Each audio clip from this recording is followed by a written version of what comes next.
everyone. Welcome to the first episode. I am your host, Tionni. I am a huge horror fanatic and have been watching horror movies since I was in my single digits. Thank you, Mom and Dad. I'm so happy that you guys decided to take me to see Scream in 1996 when I was 6. On this show, I will be reviewing horror movies new and old, talking about one of my favorite vacations to go on, which is going to Halloween Horror Nights, and talking about horror movie news. This is my first episode and solo podcast venture, so please bear with me. Let's see where this goes. And as my guy, the Crypt Keeper, would say, we're going to the movies. Let's start off with some horror news. I did that one for Nisi. She's probably like, why the hell did you do that? Let's start off with some horror news. So this bomb drop is very close to my heart. I think anybody that knows me, any of my loved ones, my friends, my family, they know that my favorite horror series of all time is A Nightmare on Elm Street. So much so that in the 2023 movie Evil Dead Rise, there's a line where a character says, we are going to watch all of the Nightmare on Elm Street movies, even the bad ones. And I always make sure to scream, there are no bad ones. Because there are no bad ones. I love 2, 3, 4, 5, 6, 7. I love all of them. All right? They're great. This huge piece of horror news is very serious to me. According to Bloody Disgusting and Hollywood Reporter, Paramount has a new A Nightmare on Elm Street in the works. There hasn't been a Nightmare on Elm Street since 2010's A Nightmare on Elm Street. It's the same name. It was 16 years ago. I was a young 20 years old when they rebooted it from the original. And I had very mixed feelings about this announcement. I think in a word, nervous, because I was kind of wary about 2010's announcement, like that was being rebooted, because I hold that series near and dear to my heart. And I think one of the main reasons why I love those movies is because they're very kitschy and quirky and 80s. They're very 80s and early 90s, and I love it. I love everything about it. So I just knew that they were going to put their young teen Hollywood gloss and glam on it. But I was hoping at least the story would be strong. Whoever they casted for Freddy Krueger would be strong. And I had high hopes for it. And Robert Englund put his stamp of approval on it, and he was positive about it. So I was ready. And ultimately, I was disappointed. Let's start off with the main thing. I love Robert Englund. That's my guy. I can't see anyone else playing Freddy Krueger, but obviously he's near 80. So he's not into putting all that makeup on anymore. So I knew that I was going to have to get over the fact that he would not be playing Freddy Krueger anymore. But I could not get over the casting of Jackie Earle Haley. I immediately saw him and said, this is not Freddy Krueger. And he proved that right to me. I think he did all that he could, but he was just no Sharon Stone. He was no Robert Englund. Like, I just couldn't, I couldn't get past that. And then on top of that, again, they made it too glossy and glammy, and I didn't like who they cast for Nancy. I didn't like the ways that they did try to change the story and make it more original.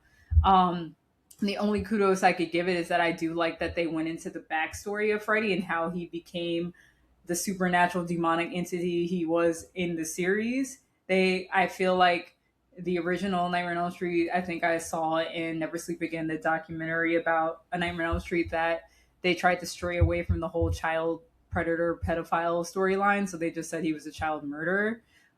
So they didn't really go into his backstory. So in 2010, they did cover that. So I did like that they did that, because at the time, all we had was Freddy's nightmares to go off of about his backstory, which is the TV show, the very cheesy TV show spinoff. But other than that, I have grown to be okay with the reboot from 2010, but for the most part, it is not like a go-to for me at all. So hearing that they're rebooting in 2026, I'm very wary. I do think I'm okay with it for the most part, because every other major slasher, even Chucky, has had a reboot recently. So, I mean, it's overdue. We got Friday the 13th prequel coming out. We've had many Halloweens. I feel like Halloween has never really stopped. So I just think it's probably time, but also it's just hard to be like, oh, God, who's gonna try to take up that helm of Freddy Krueger again? So we'll see how that goes. Hopefully they cast well this time, and they take their time. I don't want this to be rushed. Take your time. Make sure the casting and the story are great. This is coming from the Craven estate, so Paramount has gotten the rights from the Craven estate. They closed the deal for those rights for the original screenplay, so it will be under Paramount's genre label, Paramount Primal. It's his widow, Aya LaBunka, and his son, Jonathan Craven, and the duo will produce the new iteration with Mark Toberoff, the attorney turned producer who specializes in copyright law, and then J.D. Lifshitz and Rafael Margulis will executive produce for Paramount Primal. Here's a direct quote from Aya LaBunka. I think she said this to the Hollywood Reporter.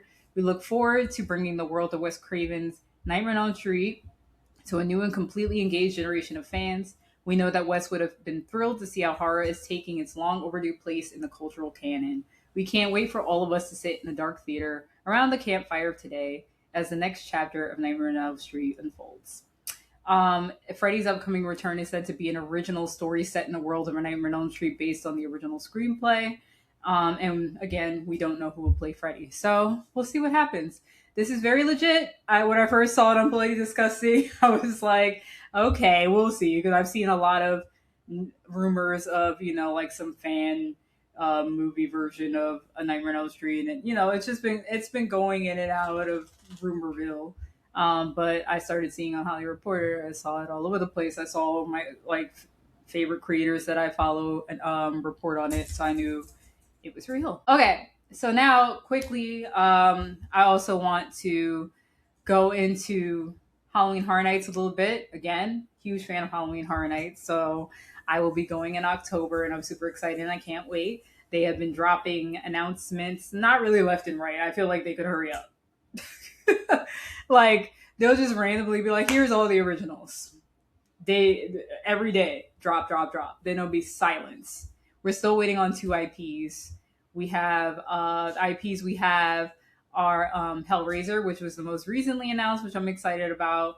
We have Sinners, which was the first one announced because that was like the major mic drop. Like everybody's super excited about that.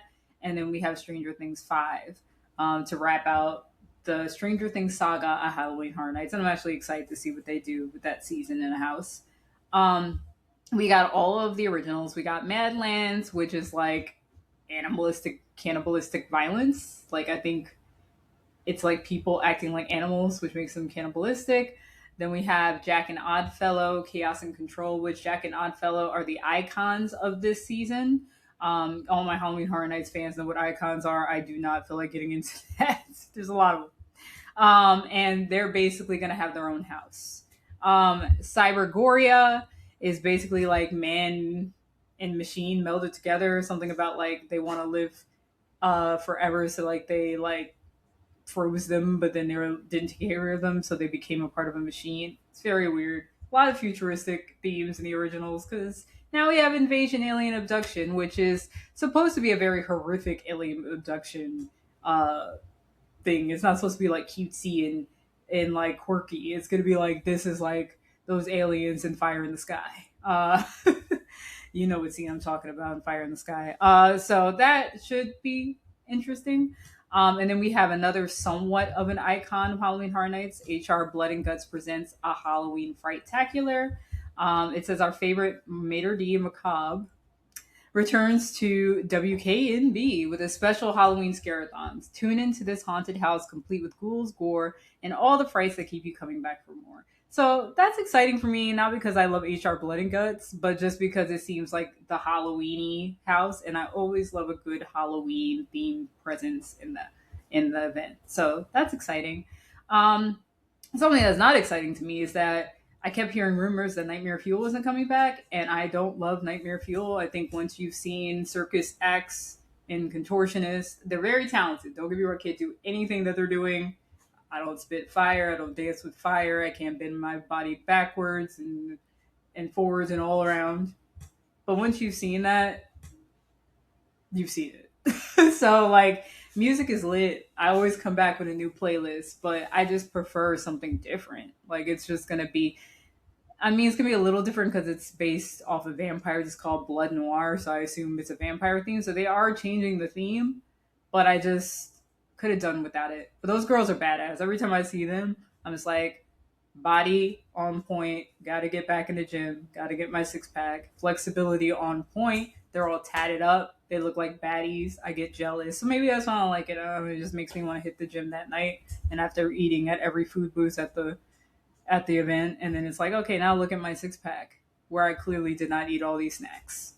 So maybe that's why I don't like it. Just kidding. And then we got a scare zone. Today is July 13th when I'm recording this, which is called Infernal Carnival of Nightmares, which is going to be like based off of Jack the Clown, probably. And maybe Oddfellow has a little bit of it. I don't know. But we just got that scare zone announcement, so we're waiting on, I think we usually have, oh God, all the horror nights people were going to get me. We usually have 5 scare zones. So this is just one of them announced right now. All right.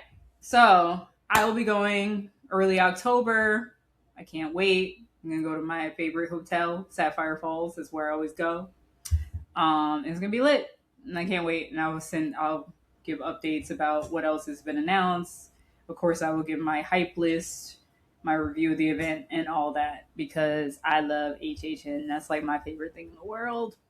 All right. So quick movie review of the day. The review of the day is Evil Dead Burn. So, Evil Dead Burn just came out. Talking to you on July 13th. It came out this past weekend on the 10th. I saw it on the 10th. Probably opened on Thursday. I'm sure some people saw it on Thursday. I'm going to say, I'm always excited when an Evil Dead comes out. I love Evil Dead. I saw that pretty young too. My dad thought 1 and 2 were hilarious in a family event entertainment to show his kids. We were cool. We came out fine. So it was all good, Dad.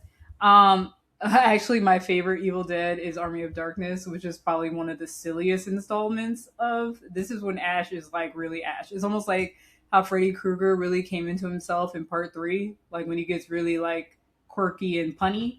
That's kind of like when Ash becomes the punniest. Army of Darkness.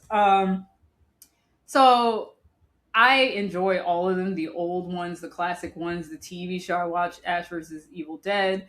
I've seen the Evil Dead reboot from 2013.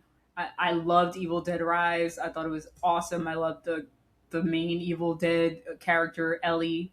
I love the hero. I love the sister. I love all the characters in Evil Dead Rise. So I was really ready for Evil Dead Burn. Really ready. It's also rumored to be a House of Halloween Horror Nights. I thought it was okay. I'm not going to say it was bad. I don't think it was bad. It was relentless. It was brutal. But I think all the hype about how brutal it was and oh my God, I can't believe they included the scene and oh my God, there's a dog scene and all this stuff. I was ready for that. Like, because I feel like all Evil Deads are brutal, especially the newer ones. They're very brutal. So I was like, why are people so shocked that these are going to be brutal and violent? I just think the tone was different. They tried to have a little levity with one of the characters, the grandmother, who is fighting Alzheimer's disease. So they made basically her illness a joke.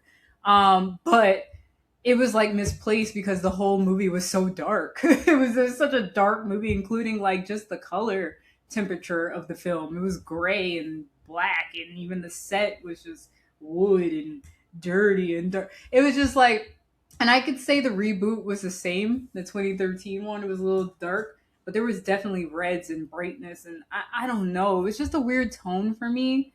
I think they didn't commit to it being just super serious or funny. Like it doesn't have to be one or the other, but you got to be very skilled at blending the two.